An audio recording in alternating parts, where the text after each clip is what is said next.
Hello all, welcome to Sumi's health and beauty. அதிகமாக coffee குடிப்பதால் ஏற்படும் பக்க விளைவுகளை பற்றி இந்த வீடியோவில் முழுமையாக பார்க்க போகிறோம். இப்போ தான் நம்ம சேனலை ஃபஸ்ட் டைம் பார்க்குறீங்கன்னா மறக்காமல் சப்ஸ்கிரைப் பண்ணிவிட்டு கூடவே பக்கத்தில் இருக்கிற பெல் ஐக்கான் கிளிக் பண்ணி அதில் ஆளுங்கிற ஆப்ஷனும் கொடுத்துக்கோங்க.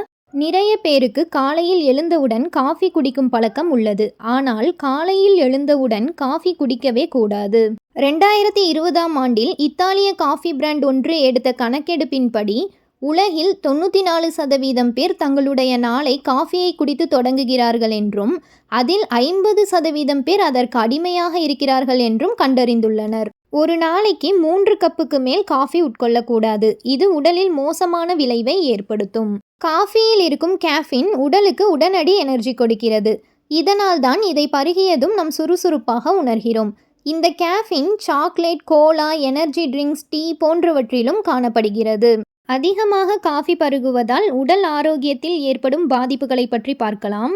இதய சங்கத்தின் ஆராய்ச்சியாளர்கள் 1200க்கும் மேற்பட்ட நோயாளிகளை உள்ளடக்கிய 12 ஆண்டு ஆராய்ச்சியின் முடிவில் காஃபி குடிப்பது 18 முதல் 45 வயதினரிடையே உயர் இரத்த அழுத்தத்துடன் கூடிய மாரடைப்பு போன்ற இருதய நோய் உண்டாக்குவதை கண்டுபிடித்துள்ளனர். காஃபியில் அதிகளவு கேஃபீன் இருப்பதால் திடீரென்ற மாரடைப்பு ஏற்பட வாய்ப்புள்ளதாக தெரிவிக்கப்பட்டுள்ளது. எனவே ஒருவர் ஒரு நாளுக்கு அதிகபட்சமாக 400 மில்லிகிராம் வரை காஃபி குடிக்கலாம்.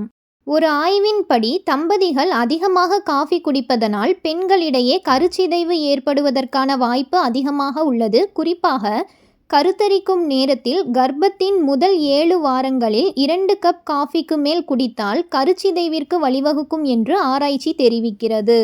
ஏனெனில் காஃபி குடித்த அரை மணி நேரம் முதல் 1 மணி நேரம் வரை இரத்த ஓட்டத்தில் கேஃபின் உச்சம் பெறுகிறது. கர்ப்பிணி பெண்கள் ஒரு நாளைக்கு 200 மில்லிகிராமுக்கும் குறைவாக காஃபி குடிக்க வேண்டும். அதிக அளவு காஃபி குடித்தால் கரு வளர்ச்சியை பாதிக்கலாம். காஃபி அதிகமாக குடித்தால் கருவில் உள்ள குழந்தையின் உடலில் மோசமான விளைவுகளை ஏற்படுத்தும்.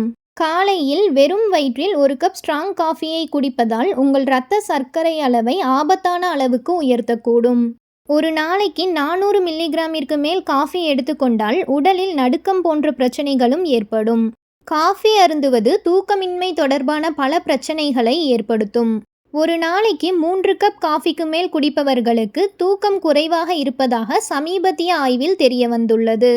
வேலை சுமை அதிகம் இருக்கும்போது புத்துணர்ச்சிக்காக காஃபியை பருகுமாறு மக்கள் பரிந்துரைக்கப்படுகின்றனர். அந்த வகையில் சோர்வை தடுப்பதற்கு நாம் பருகும் இந்த காஃபி தூக்கமின்மை பிரச்சனைகளை உண்டாக்கும். எனவே தூங்குவதற்கு சிரமப்படுபவர்கள் கண்டிப்பாக காஃபி குடிக்க வேண்டாம். தினசரி அதிகப்படியான காஃபி உட்கொள்ளும் பெண்களுக்கு மார்பக நோயால் பாதிக்கப்பட அதிக வாய்ப்புகள் இருப்பதாக ஒரு ஆய்வில் கண்டறியப்பட்டுள்ளது. ஒரு மருத்துவ ஆய்வு காஃபி நுகர்வு இரத்த நாளங்களில் உள்ள விரைப்பை அதிகரித்து இரத்த அழுத்தத்தை அதிகரிக்கக்கூடும் என பரிந்துரைக்கிறது. எனவே உயர் இரத்த அழுத்தத்தால் பாதிக்கப்படுகிறவர்கள் அதிகப்படியான காஃபி சாப்பிடுவதை தவிர்க்கலாம் என்று அறிவுறுத்தப்படுகிறார்கள். அளவுக்கு அதிகமான கேஃபின் நரம்பு மண்டலத்தில் ஏற்படும் தூண்டுதல் விளைவு காரணமாக இரத்த அழுத்த பிரச்சனைகள் உண்டாகிறது. இந்த உயர் இரத்த அழுத்தம் மாரடைப்பு, பக்கவாத பிரச்சனைகளுக்கு வழிவகுக்கிறது. காஃபியை அதிகமாக உட்கொள்வது சேதமடைந்த தசையில் முறிவை ஏற்படுத்துகிறது.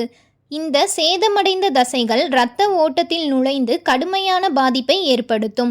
இது சிறுநீரக செயலிழப்புக்கு வழிவகுக்கும். ஹைட்ரோகுளோரிக் அமிலம் கொழுப்புகள் மற்றும் புரதங்களை ஜீரணிக்க சாப்பிடும்போது நம் வயிற்றில் உற்பத்தி செய்யப்படுகிறது.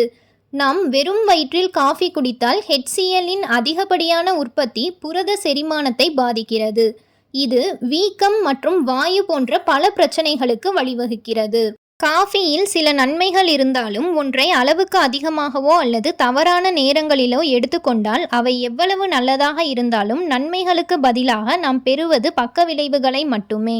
இந்த வீடியோ உங்களுக்கு யூஸ்ஃபுல்லாக இருந்தால் மறக்காமல் நம்ம சேனலை சப்ஸ்கிரைப் பண்ணிக்கோங்க. தேங்க்ஸ் ஃபார் வாட்சிங்.